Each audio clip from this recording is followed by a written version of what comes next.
अस्सलाम वालेकुम। उम्मीद है आप सब बखैर व आफियत होंगे। आज हम जो टॉपिक स्टडी करने जा रहे हैं उसका टाइटल है कम्प्रीहेंशन एंड एनालिसिस।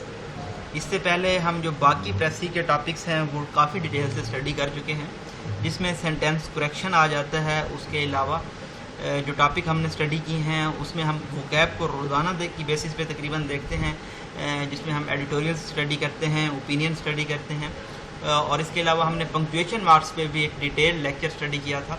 यानी कि प्रेसी एंड कंपोजिशन के पेपर में जितने भी टॉपिक्स आते हैं वो तमाम हम तकरीबन स्टडी कर चुके हैं। और इस टॉपिक को स्टडी करने के बाद हमारे पास सिर्फ एक ही टॉपिक रह जाएगा जो कि होगा ट्रांसलेशन का।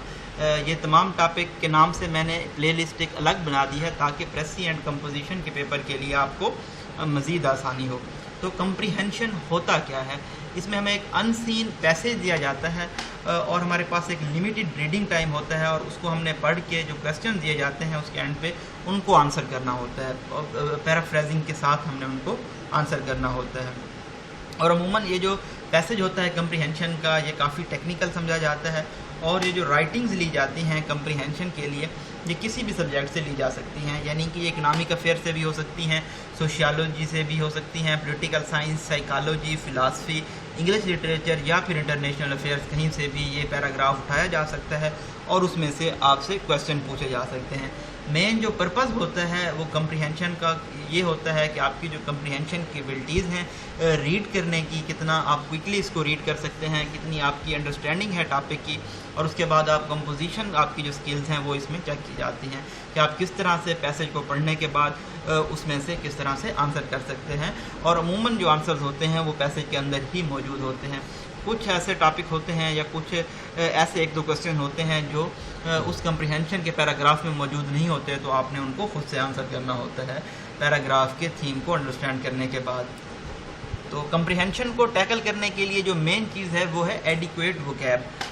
तो वोकैब हर चीज़ में आपका अच्छा होना ज़रूरी है अगर आप कोई भी कम्पिटिटिव एग्ज़ाम अटैम्प्ट करना चाह रहे हैं, या अमूमन जो पीपीएससी के पेपर होते हैं वहाँ पे भी इंग्लिश के कोई सवाल आ जाते हैं जिसमें आपने वोकैब के आंसर्स करने होते हैं, या सिनोनिम होते हैं या फिर एंटोनिम होते हैं। तो ये भी हम डेली बेस पे स्टडी कर रहे हैं एडिटोरियल्स में, ओपिनियंस में, और हमारे पास हाईलाइटेड वर्ड मौजूद होते हैं। और खान वर्चुअल एकेडमी की ऐप भी आप इंस्टॉल कर सकते हैं प्ले स्टोर से जाके, और तमाम आप ये एडिटोरियल स्टडी कर सकते हैं। अगर आप फुल एडिटोरियल स्टडी नहीं करना चाहते तो आप जो डिफ़िकल्ट वर्ड्स होते हैं उनके ऊपर उनके मीनिंग्स मेंशन होते हैं, आप सिंपल वो भी स्टडी कर सकते हैं। तो आपको अंडरस्टैंडिंग भी होनी चाहिए कि सब्जेक्ट की, स्कूल ऑफ थाट की, कंसेप्ट की, कि क्या कहना चाह रहा है आथर उस कम्प्रीहेंशन में, उस पैराग्राफ में। इसके अलावा इंग्लिश ग्रामर और एक्सप्रेशन पे भी करीब बहुत ज़रूरी है। इसके साथ साथ डिस्कोर्स मार्कर को अगर आप फॉलो करते हैं तो कम्प्रीहेंशन को अंडरस्टैंड करना आपके लिए मज़ीद ईजी हो जाता है। मज़ीद चीज़ अगेन तमाम चीज़ें हमें न्यूज़पेपर में मिल रही होती हैं। ये जो डिस्कोर्स मार्कर होते हैं इनको भी हम डेली स्टडी करते हैं हाईलाइट करके एक्वा कलर में। डिस्कोर्स मार्कर आपको कम्प्रीहेंशन की बेटर अंडरस्टैंडिंग इस लिहाज से देते हैं कि आप देख सकते हैं कि आपका सेंटेंस स्टार्ट कहाँ से हो रहा है और कौन सा सेंटेंस कंक्लूडिंग सेंटेंस है, कौन सा सेंटेंस कंट्राडिक्टरी सेंटेंस है। तो इस तरह आप सेंटेंस की टाइप्स को अलग कर सकते हैं और बहुत ज़्यादा ईजिली कम्प्रीहेंशन को अंडरस्टैंड कर सकते हैं डिस्कोर्स मार्कर्स की मदद से।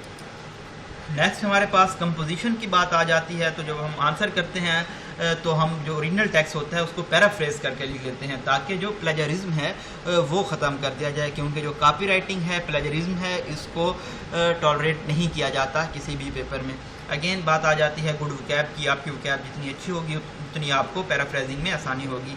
सेंटेंस आपने कंस्ट्रक्ट करने होते हैं आंसर देने के लिए, इसी तरह आर्टिकल्स का यूज़ करना होता है, फ्लॉलेस लैंग्वेज इस्तेमाल करनी होती है, क्रिएटिव राइटिंग भी इसमें एक बहुत ज़्यादा अहम किरदार अदा करती है, और अच्छी ज़ुबान का, ब्यूटीफुल लैंग्वेज का जो कि अट्रैक्ट करे रीडर को, आपके एग्जामिनर को, तो ये बहुत ज़्यादा अहम रोल प्ले कर रहे होते हैं जब आपको कम्प्रीहेंशन के मार्क्स दिए जाते हैं।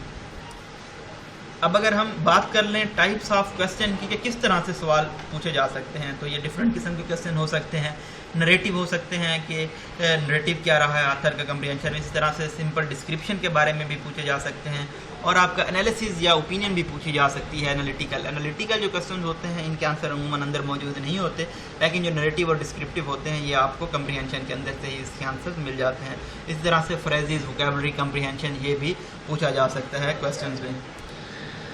इसी तरह से कम्प्रीहेंशन का एक पैराग्राफ हमारे पास मौजूद है, सिंपल पैराग्राफ है کہ Pakistan was created 1947 with the efforts of our elders like Lama Iqbal, Quaid Azam and other Muslim leaders. The Muslim of India believe that they are totally different from Hindus on the basis of their culture, ideologies, food, even in the selection of their dress. Therefore, on the basis of this, they have demanded that subcontinent should be divided into different countries with the name of Pakistan and India. تو بہت ہی آسان paragraph ہے، آپ کے understanding کے لیے دیا گیا ہے، تو آپ اس کو پڑھیں، یہاں پہ ویڈیو پاز کریں، اور جو نیچے کویسچن دیے گئے ہیں تو میں آپ کو ارج کروں گا، انسائٹ کروں گا کہ ان کے آپ آنسر دیں. وین ڈڈ پاکستان ایمرج، تو آپ کے پاس فرسٹ لائن میں جو سٹارٹنگ آپ کے پاس سینٹینس ہے اس میں یہ موجود ہے. What does it mean by two nation theory, یہ بھی آپ کو معلوم ہے کہ ہندو اینڈ مسلم دو الگ نظریات پہ بلیو کرتے تھے، تو یہ ٹو نیشن تھیوری ہے. Find the synonym of word doctrine which have been used in the passage. تو اس طرح سے آپ کو اب انڈرسٹینڈ کر جانا چاہیے کہ آپ کو کس طرح کا کویسچن پوچھا جا سکتا ہے کمپریہنشن میں. تو پیراگراف دیکھنے کے بعد ہم کچھ ٹولز کی ٹرکس کی بات کر لیتے ہیں. تو آپ پیسج کو ریڈ کریں گے جنرل کمپریہنشن کے لیے، اس کے بعد آپ نے کویسچن ریڈ کرنے ہیں، اور ایک مرتبہ پھر سے آپ نے انٹینسیو ریڈنگ کرنی ہے پیراگراف کی. اس کے بعد آپ نے سفٹنگ کرنی ہے، ڈرافٹنگ کرنی ہے، مطلب کہ آپ نے جو ریلیٹڈ کویسچن آپ جب اسٹڈی کر لیں گے تو آپ ایک مرتبہ سے پھر جب پیراگراف کو پڑھیں گے تو آپ کو کافی سارے کویسچن کا آنسر مل جائے گا. تو اس طرح سے آپ سفٹنگ کر لیں گے، ان کو انڈر لائن کر لیں، ان کو ڈرافٹ کر لیں، ایک رف ڈرافٹ بنا لیں، تو آپ کو کمپریہنشن کو اٹیمپٹ کرنا مزید آسان ہو جائے گا. اگر ہم ریکمنڈیشن کی بات کریں کمپریہنشن کو اٹیمپٹ کرنے کے لیے، تو اسٹرکٹلی آپ نے ایڈہیئر کرنا ہے جو ریکوائرمنٹ ہے کویسچن کی، یعنی کہ جو سوال پوچھا گیا ہے اس کا آنسر کرنا ہے، ادھر ادھر جا کے بات نہیں کرنی، زیادہ کوئی ڈیٹیل دینے کی بھی ضرورت نہیں ہے. سمپلی جو کویسچن ہے اس کا آنسر کریں 1 سے 2 سے 3 لائن میں جتنے میں پوچھا گیا ہے. Try to give the answer according to passage, your own philosophy is not required at all. Write the answer in tense in which question have been asked. تو یہ امپورٹنٹ بات ہے، جس ٹینس میں کویسچن پوچھا جائے تو اسی میں آپ نے آنسر کرنا ہے. Write the meaning of words and phrases according to the text in which they have been used. تو کوئی ورڈز ایسے ہوتے ہیں جن کے مختلف میننگ ہوتے ہیں، یہ چیزیں بھی ہم اسٹڈی کرتے رہتے ہیں، ڈسکس بھی کرتے رہتے ہیں. تو جو فریز اور ورڈ وہاں پہ یوز کیا گیا ہے پیراگراف میں، اسی کے مطابق آپ نے آنسر دینا ہے کہ اس پیراگراف میں، اس کمپریہنشن میں اس کا کیا مطلب بن رہا ہے. یہاں پہ ہمارے پاس ایک اور پیراگراف موجود ہے. تو اگین وہی بات ہے، آپ یہاں پہ ویڈیو کو سٹاپ کریں اور اس پیراگراف کو فلی ریڈ کریں. کویسچن بھی ہمارے پاس اوپر موجود ہیں، لیمنٹڈ کا کیا مطلب ہے اور ڈفرینس کیا ہے آرڈینری مین اینڈ آرٹسٹ میں. جب آپ اس کو ایک بار یہاں پہ سٹاپ کر کے ویڈیو کو پیراگراف سے گو تھرو کر لیں گے تو اس کے بعد میں آپ کو اس کے بعد ان کے آنسر شو کروانے والا ہوں.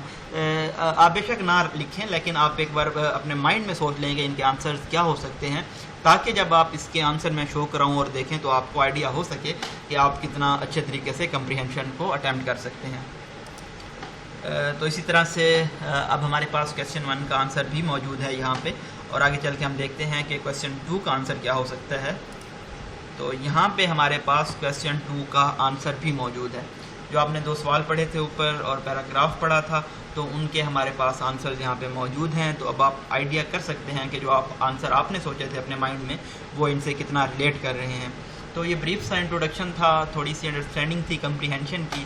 ہم نے پریسی کو بھی ڈسکس کیا، سینٹینس کریکشن کو بھی ڈسکس کیا، نریشن کو بھی ڈیٹیل سے ڈسکس کیا ہے. اسی طرح سے اور جو چیزیں آ سکتی ہیں ایگزام میں، پنکچویشن مارکس کو ہم نے ڈسکس کیا ہے، سینٹینس کریکشن کو ڈسکس کیا ہے. تو اب ہمارے پاس جو ایک ریمیننگ ٹاپک ہے وہ ہے ٹرانسلیشن. تو انشاءاللہ ایک اور لیکچر میں ہم ٹرانسلیشن کو بھی ٹیکل کر لیں گے، اور اس طرح سے ہوپ فلی آپ جو پریسی اینڈ کمپوزیشن کا پیپر ہے اس میں اچھا اسکور کرنے کے قابل ہو جائیں گے. اپنی دعاؤں میں یاد رکھیے گا. تھینک یو سو مچ. اللہ حافظ.